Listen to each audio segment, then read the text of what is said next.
Welcome to the Night Tube. I'm Stephen Knight, and I'm very pleased to be joined by author Matt Johnson. Matt, how are you doing? I'm doing all right. Thank you for having me. It's my pleasure.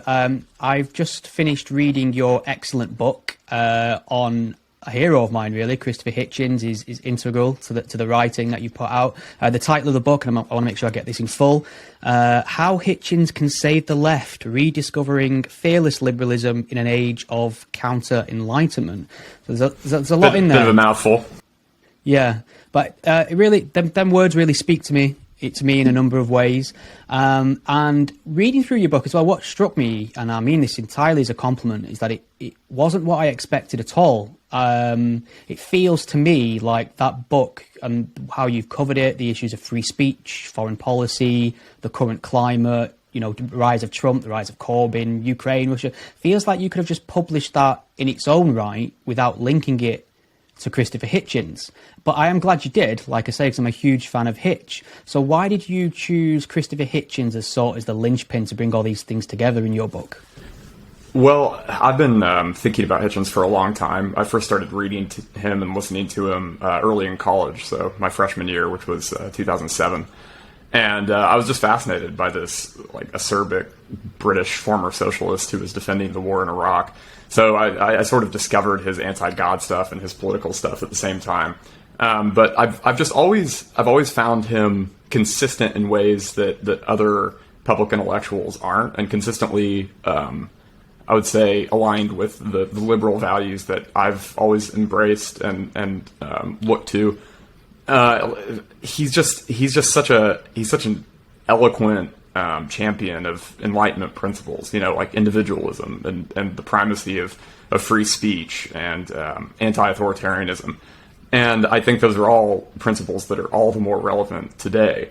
As you note, it's just kind of extraordinary that Putin happened to invade Ukraine right before my book came out. And, Rushdie was attacked on stage right as I'm promoting it. So it's just this extraordinary confluence of factors that should remind readers that Hitchens really is kind of a timeless figure, Yeah, I mean, I'm sure I'm not the only one that's thought in recent times, I wonder what Hitch would think, and really, sorely misses his commentary and his writing on certain things. But it is strange in a sense that a lot of his writing was quite prophetic in many ways, in the sense that you could probably get an idea of what he would think of current events due to how he describes similar past events in a way. And there's quite a bit of that in your book, which I find really interesting. It might be worth just defining a few terms, really, in terms of the title before we start. So when we're talking about saving the left, why is it, do you think, that the left needs saving? I mean, some might ask, why is it worth saving? But why do you think the left does need saving? Mm-hmm. Well, for one thing, I think the left needs saving because it's an essential counterweight to the right. And one element of Hitchens' political history that might be underappreciated today is the fact that he was actually very prescient about the emergence of populist authoritarianism and nationalism on the right in both the United States and Europe. And a lot of people who've read the book and responded to it have asked me, what are you thinking? Like, doesn't the right need saving right now? I mean, isn't that the gravest threat that we face? And, when you look at Trump's attempt to subvert democracy in the United States and the rise of the populist right in the form of figures like Orban, in Europe, it's a well taken point. But the left has gone awry in many ways in recent years, and it depresses me because I still consider myself somebody who's on the left.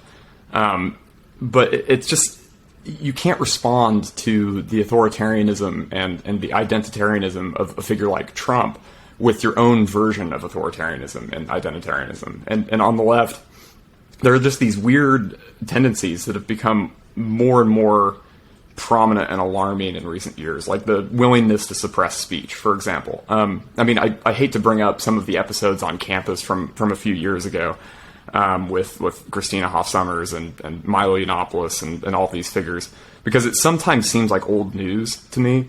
But that was when I was really starting to get antsy about how so many on the left were willing to show up at these events and demand that the speakers be removed from campus, demand that they get off the platform, shout at a scholar at the American Enterprise Institute as if she's a fascist. It's just this really strange mix of hysteria and suppressive tactics and just plain old identity politics, mindless identity politics that really worries me, and it makes me think that the left is ill-equipped to respond to some of the developments on the right today. So that's a pretty broad overview of why I wrote the book, but we can get into individual points about foreign policy and free speech and everything else. But yeah, I just think the left has this position of potential moral and political superiority over certain really powerful strains on the right now, but they're throwing this opportunity away, and it worries me. Yeah, that's a good answer, and I feel the same. And I still define myself as a leftist, even though there are repeated attempts to excommunicate me to the right for some reason, which I've never quite understood. I mean, just as an aside, what do you think of this strange phenomenon of people who would declare themselves leftist liberals? They get involved in some sort of cancellation event, or they get, kind of disillusioned with the left and think the correct choice is to then join the right, not, really singling anyone out, in particular Dave Rubin, but it feels to me like if you're a leftist and you believe strongly in leftist principles, the best response to leftists who are going too far with issues of, censorship, like you pointed out on campus, things like that, would be to push back with established leftist principles. Yeah, you would think. And on Rubin, I have to say, I always found his sort of shtick that I'm this like genuine liberal who is pushed away from the left to be sort of unconvincing. I mean, just Rubin strikes me as more of a political entrepreneur than anything else. I mean, I remember when he said that one of his big awakenings on race in the United States was when he was interviewing what's his name, Larry Elder, who I think ran for governor in California. And if you've read anything Larry Elder has written about race in America or listened to any of his radio broadcasts, you'll see that the fact that this guy like presented arguments that Rubin had no response to is pretty it's pretty telling. I mean, it just shows me that Rubin was never really much of a leftist to begin with, and he's just turned into a complete political hack now. So I just think it was good business to say, hey, I'm this reasonable leftist who was chased out of town by pitchfork wielding crazies on my own side. But I just think the mask has kind of slipped, and it's clear that the guy just wants followers and wants to advance his career. So anyway, that's just on Rubin. I've been writing about him for years, and I find him a deeply frustrating person. I'll admit that when he first started his show, I enjoyed it. I enjoyed his interviews with people like Sam Harris. But it's just been a very rapid and very consistent decline for the guy. But anyway, I do have to say that a lot of your listeners might be thinking, like, why are these principles left-wing? Why is free speech or anti-identitarianism or anti-authoritarianism left-wing? I'm not saying that these are exclusively left-wing principles, but what I am saying is that there is actually a very compelling tradition on the left of these principles being espoused by people like George Orwell and Bayard Rustin. And I just think that the left would do really well to rediscover those figures and their arguments for the principles that I tried to outline and restate in the book. So it's not that the left has a monopoly on these ideas, but I just think that the left is sort of the water in which I've always felt like I swam, and I thought that I should appeal to my own side first. If I wrote a book about saving the right, I just don't think I'd have as much credibility. Not that I necessarily have bounds of credibility on the left either, because I get the same thing. I mean, people call me a neocon, and they call me, just a neoliberal, which is just like this bugaboo word that's become more and more common. But anyway, carry on. Yeah, it's funny with you referencing Orwell there, because there seems to be an ideological tug of war, about who gets to own Orwell. Both sides seem to invoke 1984 and a lot of notice, which is funny. So just on the last, I'll say, getting us bogged down on definitions and terms. You referenced the Counter-Enlightenment in your subtitle of your book. What do you mean by those words specifically?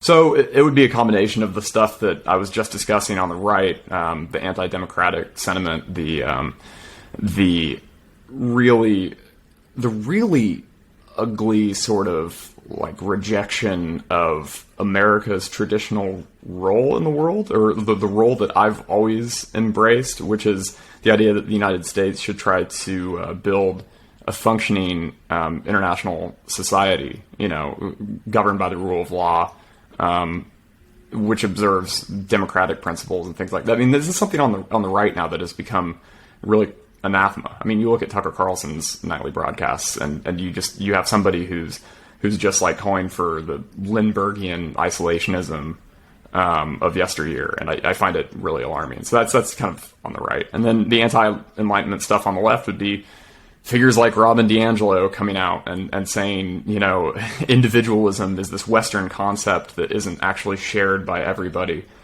saying that the reality of race is going to be with us and is going to divide us until the end of time. It can't possibly be transcended. Human beings aren't capable of just expressing universal solidarity on the basis of being human. Like that's the sort of thing that I see on the left as an anti-Enlightenment idea. So yeah, I always have to keep going back and forth, right and left, because I don't want to paint this as a broadside against the left only, because again, all of my arguments with regard to the left's failings are within the context of what I regard as a very frightening shift on the right. So yeah, I mean, it's funny because I would always assume that a commitment to free speech was a very liberal leftist principle, and it seems in recent years we've kind of ceded a bit of ground to the right and give them an unfair opportunity to say we are the defenders of free speech.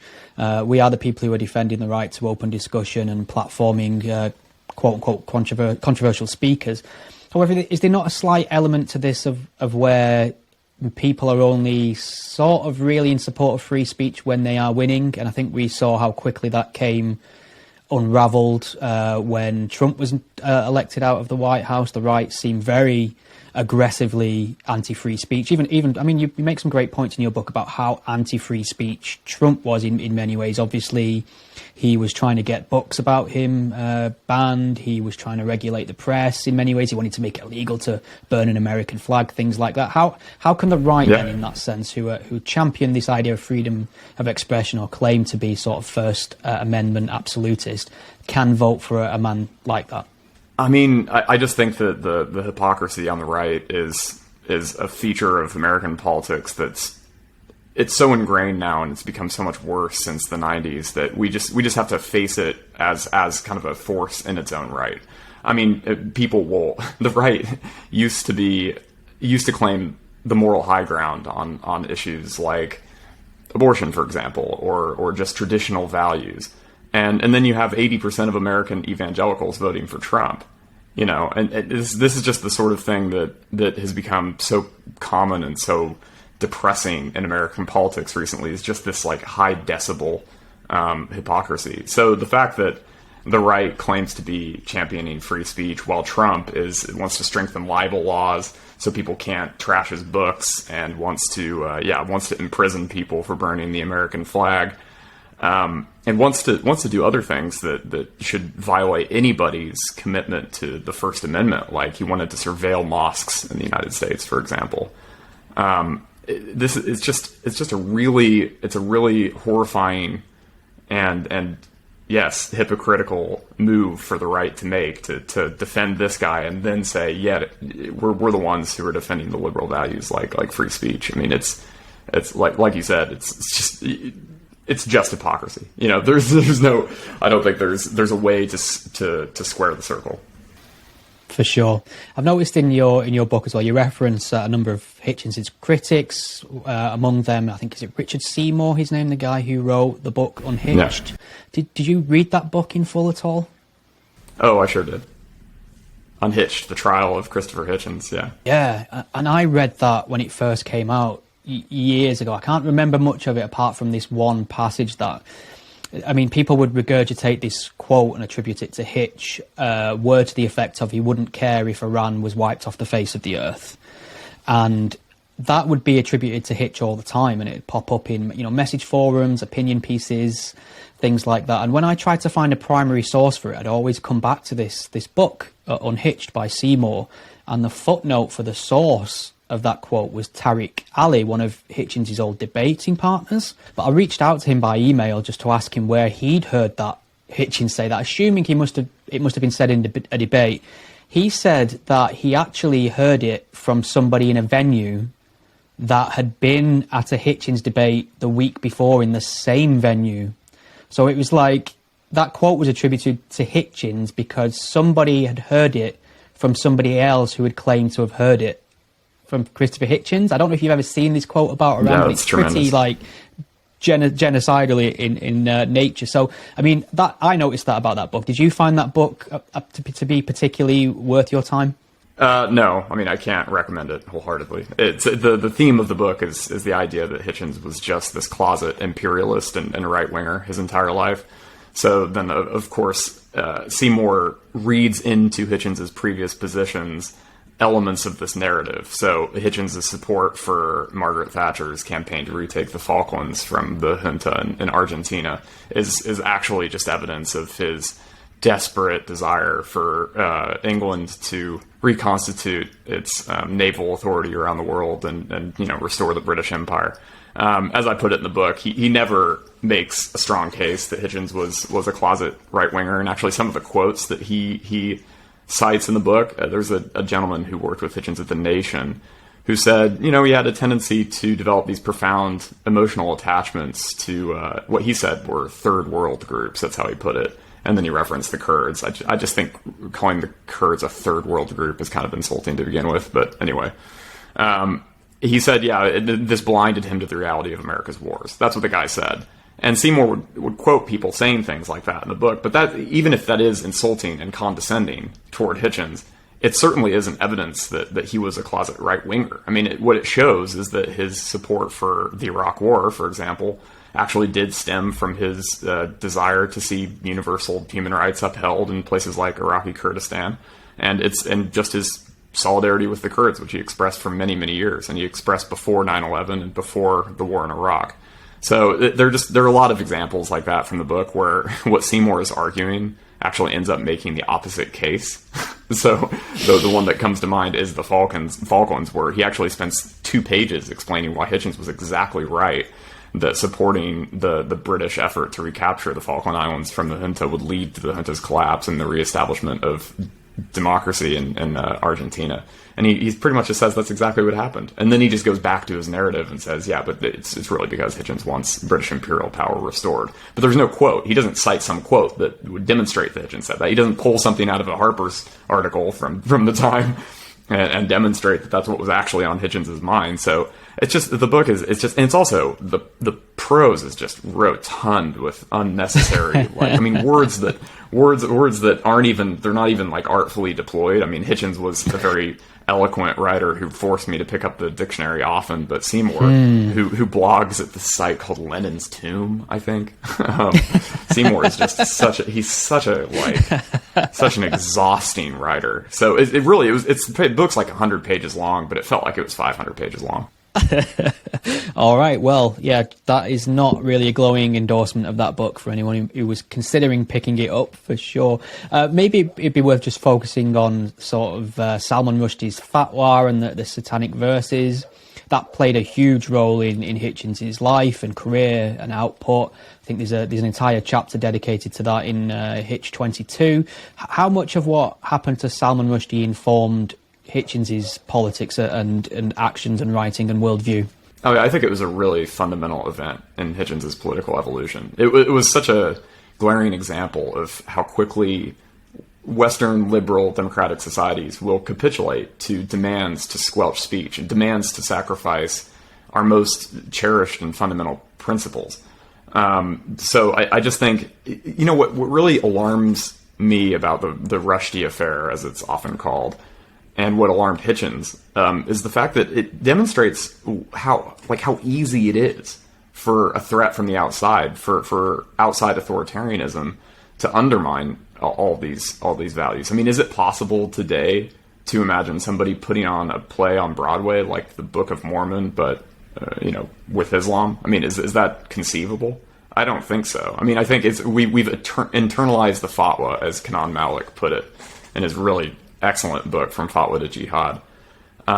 And I just think Hitchens just saw the apologies that were made for the Ayatollah in some breaths, and then just the really insipid and pathetic sort of like appeals to religious pluralism that were made by people like Jimmy Carter, who wrote an article in the New York Times saying, oh, we're exclusively concerned with the author's rights here, and we should really pay closer attention to the billion Muslims who are offended by this. That's deeply insulting to many Muslims who didn't support the fatwa, and many of those Muslims, wrote a compendium of essays titled For Rushdie, which Hitchens cited, and it just demonstrates that some of the greatest intellectuals and journalists and writers in the Muslim world, as it's reductively called, didn't support a theocratic death warrant for a novelist living in the West.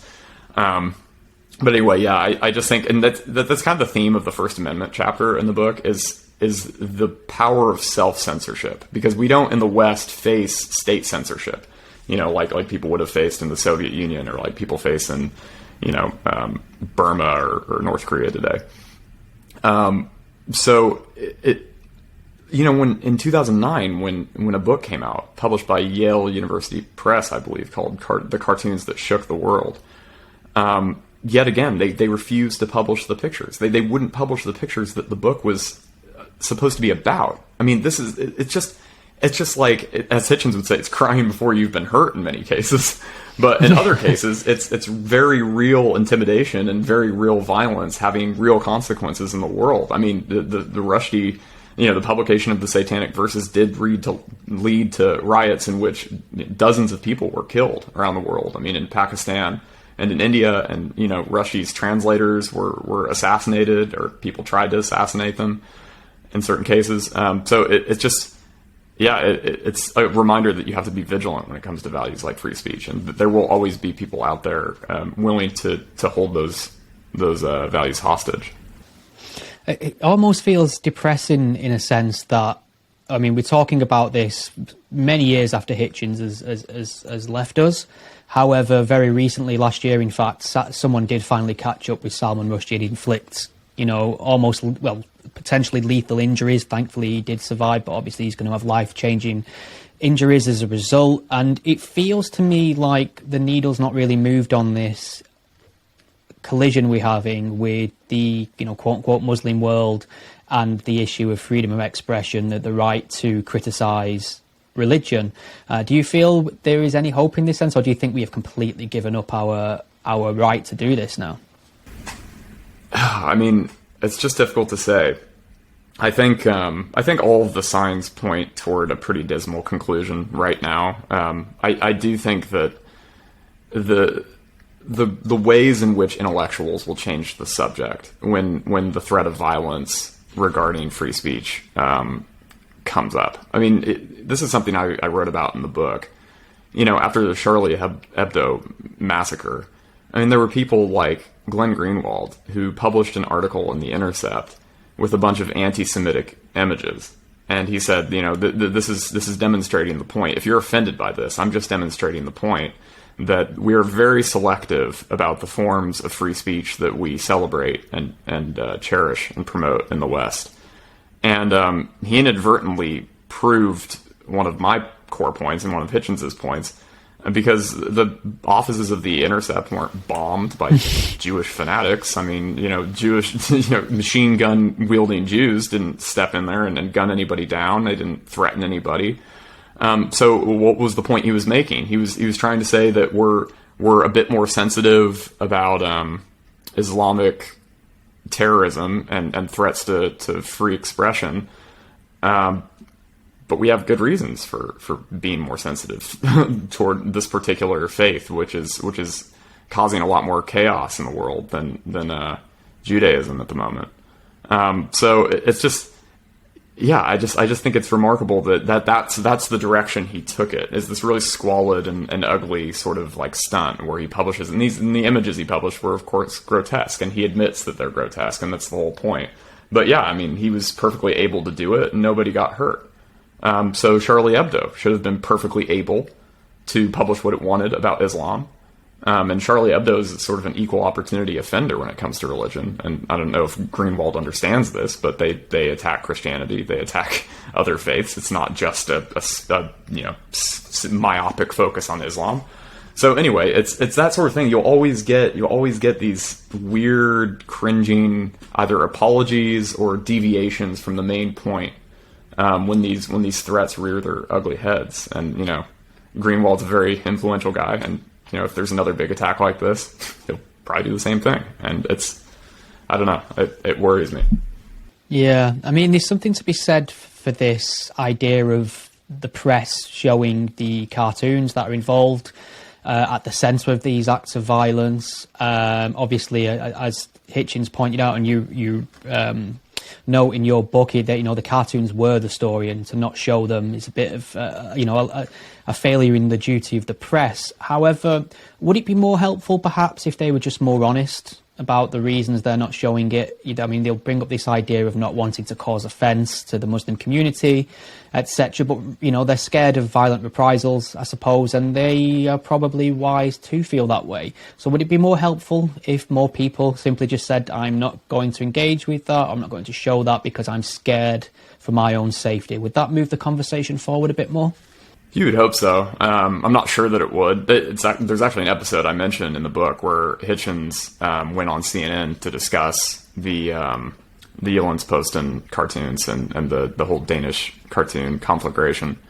And the images of Muhammad were yet again pixelated by CNN. And Hitchens just called out the producers and called out the anchor and said, I know you did that because you were afraid. I know you didn't do that to spare anyone's hurt feelings. And then the anchor just incredibly just admitted that that's exactly why they've been pixelated.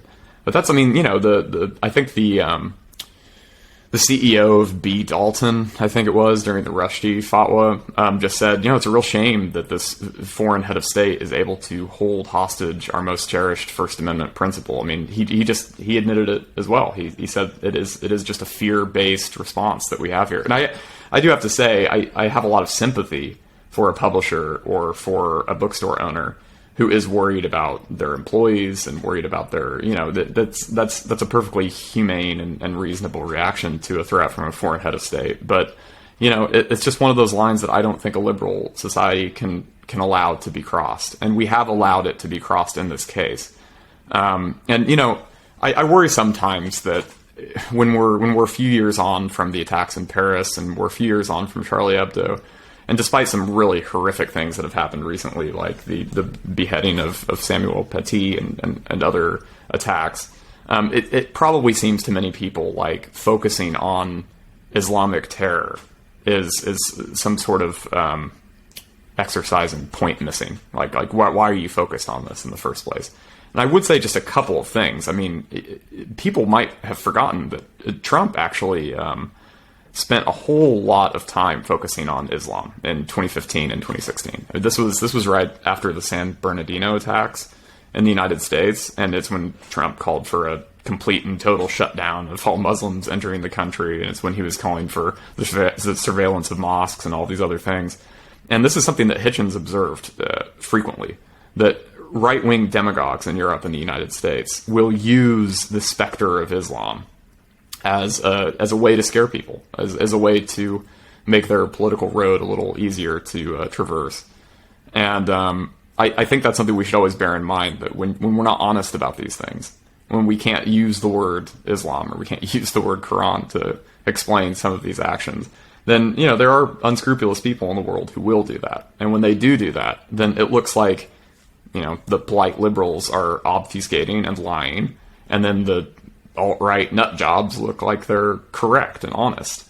And I noticed that you just had a discussion with Chris Hedges, and that was interesting. I salute you. I salute you for being willing to do it. But I just couldn't believe it. He's doing the same crap that he's been doing for years and years. He refuses to admit that certain beliefs lead to certain behaviors. It's just a staggering obfuscation that he just insists on doing. I mean, yeah, because I didn't set when I spoke to him, I didn't set out to get him to say all Muslims are evil or all Muslims are terrorists or I would openly concede off the bat that the overwhelming majority of Muslims are not extremists. So that's not even part of it. But I can't even get him to acknowledge that a literal interpretation of the Quran or Muslim Islamic scripture could lead to extreme acts of violence, etc. It's extraordinary where he has this strange mindset that everything the West does is the fault of the West and they are responsible for it. Anything anyone perceived not to be from the West does is also the fault of the West. No one else has any agency apart from the West, and it's a very strange mindset. I think he was blaming the West, or America specifically, for the invasion of Ukraine in a roundabout way in our discussion, which is another strange. Maybe that'll move us on to something that's fascinating to me, but it seems quite reliable. When you get like the nationalist right, in America especially, they seem overwhelmingly pro-Putin. And no, I can't get my head around that. I know you delve into that in the book as well. Maybe you can explain that phenomenon. Yeah, I mean, it's in some sense it's difficult to explain, in other senses it's not. I will say that there's a strong isolationist strain in the United States, in American politics, and on the right in general. A lot of populists in the past have been isolationists. They've said, the United States is overextended. We're wasting money on these people over there. Well, why bother? This is something Tucker Carlson actually early in the war in Ukraine had said. The random mechanic in Detroit or whatever doesn't care about whether or not Russian forces are going to cross the Dnipro River. And what's interesting is that there was a lot of polling that was done early on in the war where people on the right and the left in the United States were asked, should we support Ukraine? Overwhelming majority said yes. They were asked why. Overwhelming majority said to defend democracy and the sovereignty of this country. I mean, it wasn't just people they're not just these cold, calculating, indifferent actors that people like Tucker Carlson insist they are. And they're not bumpkins who only care about, getting a slightly bigger check from the government or getting their taxes lowered ever so slightly to avoid, discharging America's role in the world. So I think it's an easy political play. I think it's something that Trump seized upon because he knew it would attract a lot of attention and a lot of voters during the primaries. He attacked Jeb Bush as if he was George W. Bush, as if he was the one who prosecuted the war in Iraq. And I think there's a lot of totally understandable war wariness in the United States. I mean, it does just feel like we've been perpetually at war for a very long time. So I think the right, the populist right, saw a huge opening there. And it's an opening that allows them to say, look, the neoliberal elites have gotten us into all these quagmires. They're all disastrous. We've lost all this money. We've lost a lot of lives, and it's made the whole world worse off. So I just think that's why this break has happened in the Republican Party. And on the right in Europe as well. And it's going to be a battle that will play itself out over the next few decades. I mean, this is just there is a very strong contingent on the right now that doesn't want they're not Reagan Republicans anymore. They don't look back upon the United States defeat of the evil empire. And I know this is a character, like I'm doing it intentionally, as an attractive element of our history. So it's just fascinating. But I mean that's how I'd explain. That's how I'd explain the reasons for the phenomenon on the right today. But we can get into how the left fuels that and why it's so unbelievably wrong-headed as well, in my opinion. Might be worth. I mean, you've mentioned it there. I suppose the elephant in the room when it comes to Hitch, and that's the Iraq War. And it's obviously it's a very emotive subject. Lots of opinions on either side, but fuck it. So, in terms of his support of the Iraq War, I think you mentioned in your book that his acceptance as somebody as maybe perhaps, I don't think you use these words, but like a hero figure on the left would be a more of a reality had he not supported the Iraq War. And I think it's genuinely accepted in the chattering classes and the journalists that Hitchens was wrong on the Iraq War, that he was mistaken. And for me personally, I think it's a lot more complicated than that. I think you could say the Iraq War was a disaster. I think that's pretty fair to say. But I also think you could say Hitchens made a lot of sense in his reasons for supporting the invasion. What's your take on the whole Iraq blemish or stand that he took? Yeah, so there are a lot of things to unpack on the Iraq blemish. First of all, I do think that the cynical view of Hitchens' motives is ludicrous. I mean, this is something like Chris Hedges, to come back to that charmer. He said Hitchens was genocidal and he was a maniac. And I remember this one article. I remember this line vividly. You can find it. Look it up. He said Hitchens supported violent projects of apocalyptic killing, which, if nothing else, you have to say is quite redundant. I mean, if you're supporting an object, or if you're supporting a policy that leads to apocalyptic killing, it's obviously violent. So I don't. It's just like there's just this string of attacks that comes out of like Hedges' mouth and Greenwald. Greenwald wrote this truly dismal obituary about Hitchens and Salon, which is of course 100% fair game. This is something Hitchens did all the time. He loved writing counter obituaries. He loved talking shit after people died. But these guys just get him so wrong. And this is the thing. Like Greenwald said, Hitchens supported these wars because he was like this small army of neoconservative fanatics in Washington who just wanted to unleash ever greater violence against Muslims. That is what Greenwald said about Hitchens. Well, I mean, this is just nonsense. He supported the intervention in Bosnia, to defend Muslims from Christian Orthodox ethnic cleansers. So that doesn't really stand up. He supported the Kurds in northern Iraq. That was the primary reason why he thought that war should be fought, was to defend Kurdish autonomy and to help them build their statelet into something like a functioning society, which they have done under Western no-fly zones and with Western support. These are Sunni Muslims. The Kurds are 99% Sunni Muslim. So it's just like these guys who rip Hitchens for being the sadist and this imperialist, they haven't read the first thing. They haven't even begun to read his arguments about Iraq. So they really shouldn't comment. They should read the first thing. So that's one thing. And then on whether, like, Hitchens' actual positions on the war, some of them were terrible. I am more than happy to admit that he was wrong about weapons of mass destruction. He insisted that they would be found. He insisted on terrorist connections that did not exist. He always wanted there to be a sort of connection with September 11th. He said in one debate, I think it was with Mark Danner, something like, if Saddam's top lieutenants came into his office after September 11th and, we're talking about what happened and they didn't know about it, like the lieutenants didn't know it was going to happen, they would have lost their jobs or something, implying that there are people in the Iraqi intelligence agencies and military who knew it was going to happen. This is all just really bad history and it's all wrong. So you have to admit all of that right out of the gate. But I just don't think that the position should be judged by its weakest components. Hitchens really did make a strong case that Saddam Hussein was an exceptional totalitarian psychopath. I mean, he'd invaded two of his neighbors. The Iran-Iraq war lasted for 8 years, probably left more than 1 million people dead, saw the largest mobilization of chemical weapons since World War II. It was a complete disaster. Then the Gulf War was just sheer aggression, imperial aggression on Iraq's part. And then people forget that Saddam was actually positioning his troops to invade Kuwait again in 1994. And the United States had to say, you really need to ease up. The same thing's going to happen. He was still sending tanks and troops into Kurdistan throughout the 90s. The no-fly zone still existed throughout the 90s. Iraq's economy was collapsing. These are all...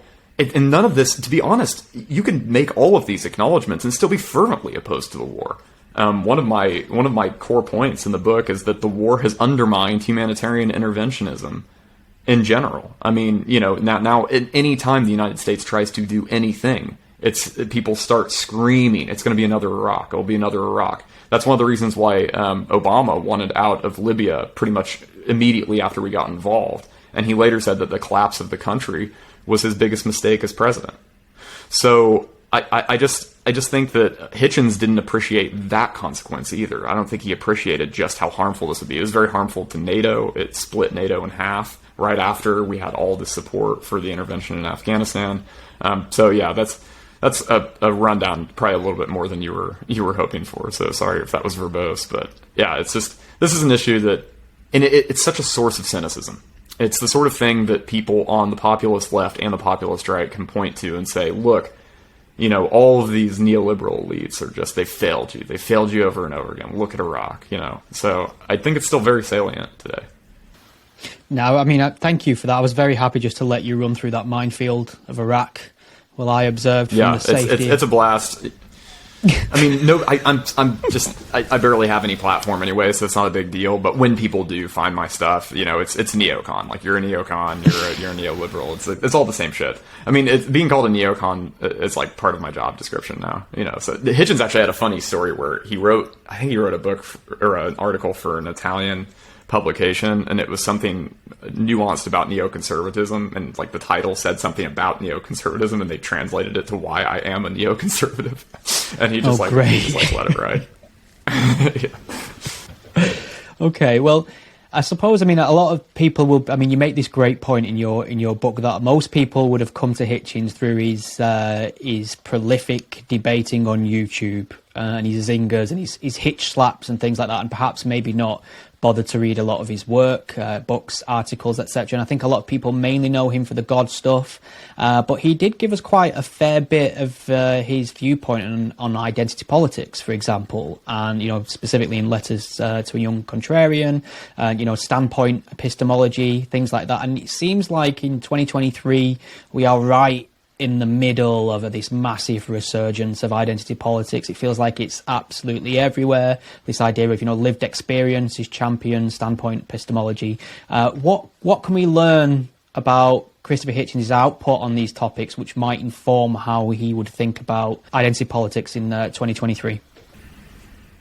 Yeah, so this is another issue where I'm not sure if people really know how forward-looking and prescient he was about identity politics. He wrote about it at length, I would say, in Letters to a Young Contrarian, and he wrote about it in Hitch 22, sort of retrospectively. He wrote articles throughout the 90s that were really critical of just the idea of saying, speaking as a blank, I believe X, Y, and Z. He always thought that was just this. He always thought this was a surrender to sort of mindless tribalism. I mean, there's nothing. You know, he noticed how people were so willing to segment themselves into ever narrower identity groups. He noticed that tribalism is a huge reason why religion and religious conflicts are so intractable. And what's interesting about his output versus some other people who are sort of anti-identitarian today is the fact that he was actually quite radical when it came to addressing racism and bigotry in the world. I mean, he supported reparations for the descendants of slaves in the United States, for example. He was always, you know, a firm supporter of. He was always very fond of the figures of the civil rights movement who he would say have been airbrushed from history, although I really don't think they've been airbrushed from history. People like Bayard Rustin and A. Philip Randolph, who were just like huge, and they're huge names. I mean, I still think that they're huge names, but they were also like secularists. Like Rustin was a secularist and a socialist, and I think a lot of people think of Martin Luther King and they think of it as being a very religious movement. And Hitchens would always say, "Oh, there are these secularists too." And you know, I don't think our national story typically likes to reflect upon the really wonderful contributions made by socialists. That's probably still true to this day. But anyway, Hitchens was, he was anti-identitarian, but he was also, I would say, somebody who understood that systemic racism is a real thing. Structural racism is a real thing. That, you know, you need to take really aggressive action, both civically and you know, in terms of public policy to address some of these issues. So, yeah, I think that balance is something that I find attractive about Hitchens and always have. He always seemed like a genuine radical. I mean, it didn't seem, as I put it in the book, it didn't seem like when he would say, you know, look at the towering monuments to the horror of slavery in the United States. And when he would say in his Jefferson book, like, this is the essential tragedy of the American story, that you can have this fundamentally humane figure of the Enlightenment, this great figure of the Enlightenment, Thomas Jefferson, who had slaves outside of his window. You know, like Hitchens didn't just say these things to clear his throat before attacking wokeness. he really was a radical in both senses of the word. He was a radical universalist who didn't think we should segment ourselves, and crudely reduce ourselves to our gender, skin color, etc. But he also thought that we should, address serious and entrenched inequality in the world. So I think that's another reason why he's valuable today, because a lot of people who've kind of gone to the anti-woke right don't usually make the same observations about reparations or about they're just on the right. They're just doing this new thing. I mean, this is the Rubin approach. Now the guy, he sounds indistinguishable from Larry Elder or Candace Owens when he talks about race, and it's just kind of I just find it tragic. And, I mean, it's just a shame. It's just a shame that they may be right on right as in correct on various topics relating to wokeness for sure, but the problem is it's sort of it comes from a place of conservatism, doesn't it, or sometimes Christian conservatism as to why many of these things are pushed back, and they often think their solutions to these issues is more scripture, more Christianity, more God, etc. So it's just nice. Yeah. I mean, this brings me nicely onto this idea of fearless liberalism. As part of the subtitle of your book, I think I've heard it described as staunch liberalism in the UK before. How would you define this, and why is this such a useful tool in completing a resurgence of the left in a way? Yeah, I try to grapple with the word liberal in the book, especially in the last chapter.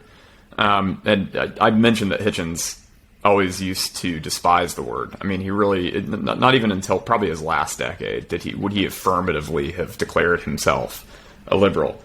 And he used to say it was sort of spineless. I mean, he would say it was evasive. He always said liberals don't make very good writers because they're always trying to have it both ways, as he put it. In other words, that they'd essentially accepted what some people on the left would ungenerously refer to as like the neoliberal sort of status quo. But they just want like more compassion and more public spending. I actually happen to think that's a perfectly rational and reasonable position to hold. That's a good balance to strike. But so the concept of liberalism is just it's really capacious. It's really broad. I cite the Stanford Encyclopedia of Philosophy's definition of liberalism, and it talks about how it breaks along all of these different axes, and it encompasses entire philosophical positions, which are pretty well fleshed out, and then it also just encompasses just like political programs of political action. So, if you look at the 20th century, you had this emergence of what's kind of called egalitarian liberalism. And some people would regard that as in conflict with classical liberalism, which emphasizes economic freedom and things. So then you have egalitarian liberals who want to redistribute money and resources more broadly throughout society. And it's just, it's a contested concept and always will be. What I said in that chapter was that I regard Hitchens as a true liberal for these reasons, and I listed them. It's his support for free expression, which should really be axiomatic for anyone who calls themselves a liberal, in my opinion. His universalism, which just means in principle we can all understand the same points. We should all care about the suffering of our fellow creatures, whether they're white, black, etc., or whether they live in the United States or abroad. I mean, it just shouldn't matter. It shouldn't matter what your passport is. And I think that's a fundamentally liberal position. That was something that emerged in the Enlightenment. Like people were breaking down national barriers as well as tribal and religious barriers, and they were thinking in more universalist terms about ethics and about our ethical responsibilities. And so many people there was a review published of my book a while back where the guy said something like, the Enlightenment, his conception of the Enlightenment is very like self-serving or very, sort of limited. But I think it's hard to deny that individual rights was a big focus of the Enlightenment. I mean, wasn't it? I mean, to say that, like, judicial reform was an important component of the Enlightenment, getting rid of cruel, unusual punishments, that is something offered by the Enlightenment. Secularism was a huge part of the Enlightenment. It absolutely was. I mean, you look at figures like David Hume, Spinoza, like these, so it's just people will say, oh, yeah, but then there are exceptions. Well, of course there are exceptions. It's a vast movement that encompassed hundreds of years. So, you're going to have exceptions and caveats, but I basically just say that this is my conception of liberalism, this is my conception of the Enlightenment, and here's how I believe Hitchens Hitchens championed those values. And then, people are welcome to argue with him if they want. They can take the Robin DiAngelo line that individual rights is a confection of the West, but I find it really insulting to the rest of the species, Isn't it? I mean, is there something to be said as well for the fact that if somebody is overtly invested in identity politics or has this massive blind spot for foreign authoritarianism? I mean, I was very pleased to see you dedicate a sizable amount of the book to Jeremy Corbyn and his tenure as leader of the Labour Party. And there were people such as myself who had always voted for the Labour Party, saw the danger of him coming a mile away and was constantly warning people that he would lead to the destruction of the party and basically keep the right-wing conservative government in power for the foreseeable future because he's unelectable. And that's essentially how it played out. I'd say you nailed it. I'd say you got that one right. Yeah. I mean, have you ever chatted with Nick Cohen? Have you ever had him on the podcast? I've not interviewed him, but I've been in the room with him many times, sat with him. Sure. I've been at events and whatnot. Yeah, but he was, I mean, you referenced his book, What's Left, in your book as well. And obviously he was one of the first people to really, from the left, start speaking about this problem on the left in the UK. But I mean, isn't it slightly reassuring that someone like Jeremy Corbyn can be the kind of leftist socialist that he is, and the entire country resoundingly reject him? Yeah, I do think it's really encouraging. And actually, despite all the gloom in this conversation and the gloom that might kind of that might come across in the book, I think we've seen a lot of encouraging things lately. To be honest, I think the response to the invasion of Ukraine is deeply encouraging. The way in which Europe came together and the way in which the United States has consistently funded the war effort, seeing both Sweden and Finland wanting to join NATO, seeing Finland actually do it, and Sweden will be joining in short order, I'm sure. And actually, elements of the left in Europe, the German Green Party, just abandoning any semblance of its old commitment to neutrality and pacifism, and just they were saying earlier than Olaf Scholz that the country should be sending in heavy weaponry to Ukraine. I mean, that's the for Green the German Party. Greens. Wow. Yeah, this is the Green Party. I mean, this is like, and I think a lot of people who are sort of on my kind of left, the kind of left that doesn't just regard the United States and NATO as this imperial colossus stomping around the world, ruining everything all the time. That's the Chomskyan left. That's the sort of Corbynite left. I think they've kind of come into their own. I mean, the Democrats in the United States are very firmly in support of Ukraine, and a lot of Republicans actually are as well, though we're already seeing cracks. We'll get to that later if you want.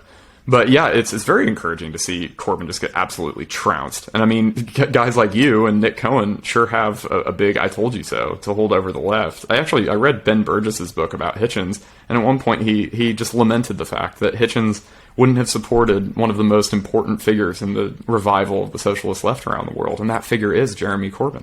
Well, I mean, who wants to support Jeremy Corbyn? Really, this is the guy who's going to save the left? Jeremy Corbyn he torpedoed the left. He had the exact opposite effect on the Labour Party's electoral prospects in Britain. So yeah, no, don't do the Corbyn thing if you care about building a sustainable left-wing movement.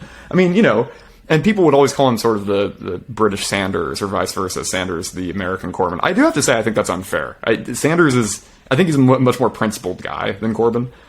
You're not going to see Bernie Sanders going on Iranian state media and taking money to chat with people about the horrors of Western imperialism. And actually, Sanders has sort of an interesting record when it comes to interventionism. He was pretty firmly in support of the intervention in Libya until he wasn't.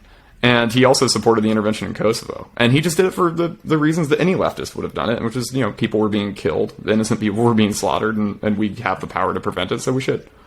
So, yeah, there are always these... And I don't want anyone to think that I paint with a broad brush in the book. The left breaks along just as many lines as the right, if not more. The left might be even more fractious as a general sort of political category. Yeah. I mean, you mentioned in the book as well about Corbyn's consistent support for nefarious groups, obviously referring to Hamas and Hezbollah as his friends.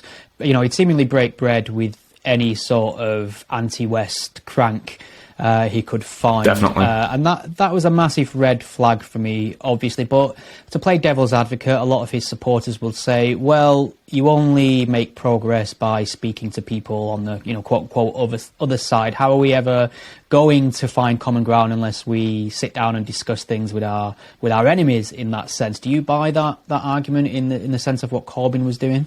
Not in the sense of what Corbyn was doing, though I think that it's a reasonable argument. I mean, we have to engage with China, for example. We actually have to, we should try to strike climate change agreements with China. We should try to there are lots of ways in which we're going, if Putin called Biden up tonight and said, I'm ready to negotiate, I don't think you should say, no, you're an authoritarian, you belong in The Hague, forget about it. So I of course we have to talk with people who hate us and with our enemies. But what you don't have to do is say that Hezbollah is an organization dedicated to ensuring peace and justice in the wider Middle East, which is what Corbyn did do. He literally said that. You can look it up. You can see there's a video of him saying this. It's not even just him saying, because that was the stretch, that, isn't it? Yeah, it's just a mild stretch, I mean, but like Corbyn saying that these people are his friends, it's just, it is kind of, I can see why that was a headline for a while, because he just said like, well, friends from Hamas aren't allowed to leave Israel, unfortunately. So it's only going to be friends from Hezbollah. Friends. He just keeps saying the word friends. So I think that's why people remember that. But in that same speech, he did say that these are organizations dedicated to peace and justice in the region. And I just, for an organization with the most revolting anti-Semitic charter on earth, an organization that sponsors terror attacks, an organization that's run, pretty much administered by the theocratic totalitarian regime in Iran, I'm not seeing the connection to peace and justice in the region, I have to say. But yeah.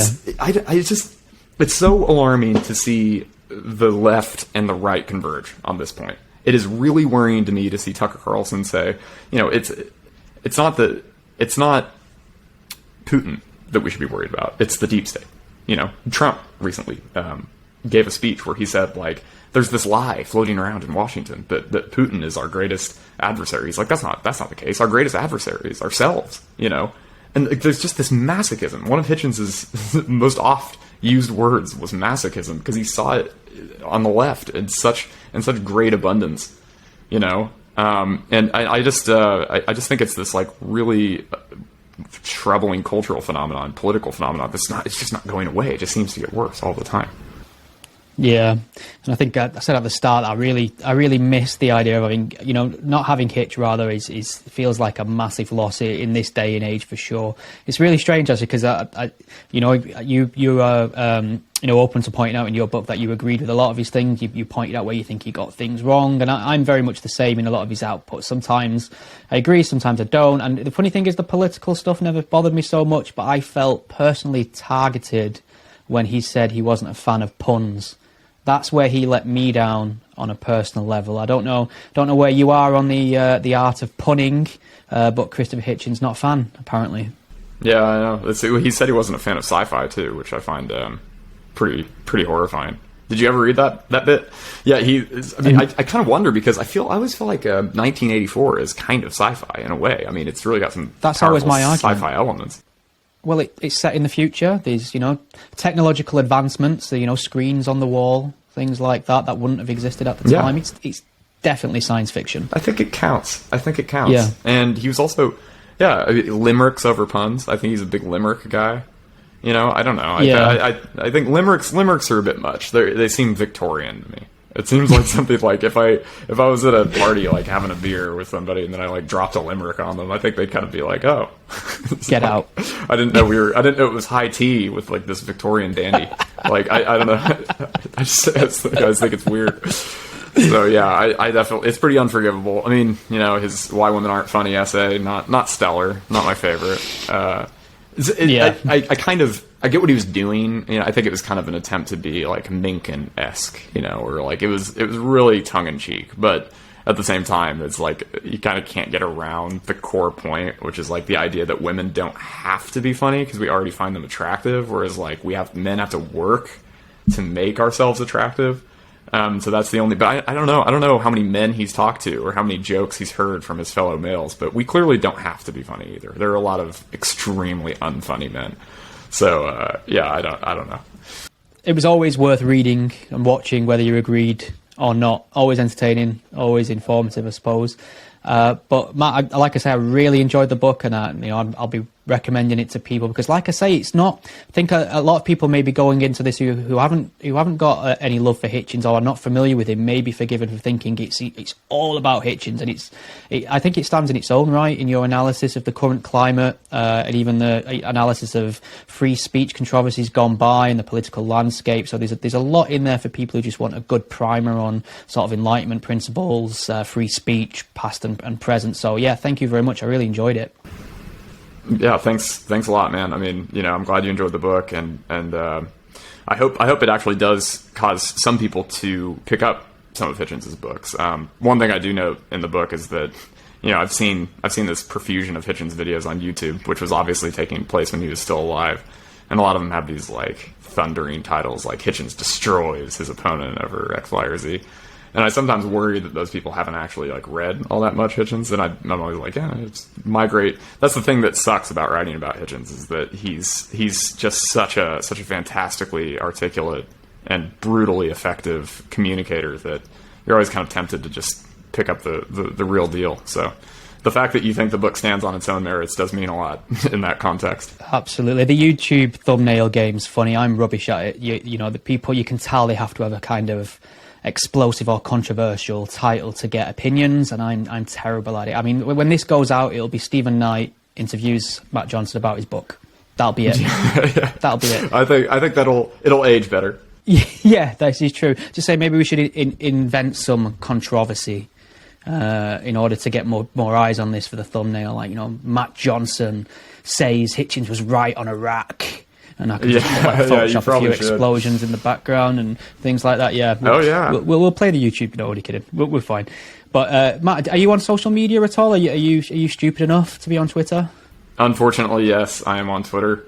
I don't have a Substack or anything, but my Twitter handle is @MattJJ89. Awesome, Matt. Thank you very much for speaking to me. I've really enjoyed it. Yeah, thanks so much for having me, Stephen.